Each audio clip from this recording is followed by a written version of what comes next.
Bienvenue. Aujourd'hui, j'aimerais te parler d'un livre assez marquant. Un livre qui aide à comprendre pourquoi, parfois, on ne se sent pas vraiment nous-mêmes.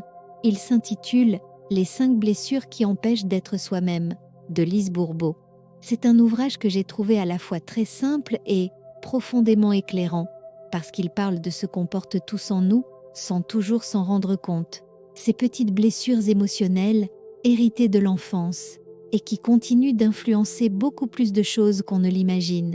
Tu sais, on a tous connu ce moment où on réagit trop fort, où une petite remarque vient nous toucher plus que de raison, ou quand on se replie complètement, sans vraiment comprendre pourquoi. Souvent, ce ne sont pas les situations elles-mêmes, mais les blessures qu'elles réveillent qui nous font souffrir.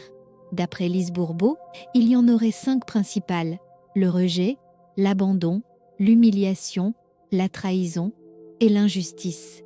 Et chacune de ces blessures construit un masque, une manière d'agir ou de se comporter comme une sorte d'armure.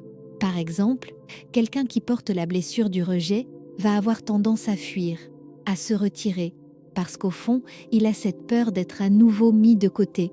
Ou quelqu'un qui a vécu l'abandon peut devenir très dépendant affectivement, toujours en quête de réassurance, de présence.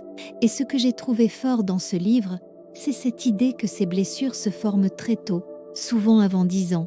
Mais ce n'est pas forcément ce qui s'est passé qu'il faut blâmer, c'est ce que l'enfant a ressenti à ce moment-là. Tu vois la nuance ? Ce n'est pas un livre qui cherche des coupables. Au contraire, c'est un livre qui invite à observer sans juger, juste regarder avec honnêteté ce qui se joue en nous. Et c'est là que commence vraiment la transformation.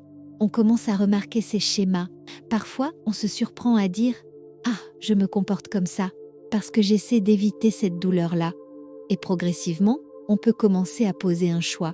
Alors évidemment, tout ne change pas du jour au lendemain, mais juste porter attention, accueillir ce qui se présente, avec un peu plus de douceur, un peu plus de bienveillance envers soi. Si tu veux un point de départ simple, je t'invite à réfléchir à ce que tu ressens le plus souvent dans les moments de tension.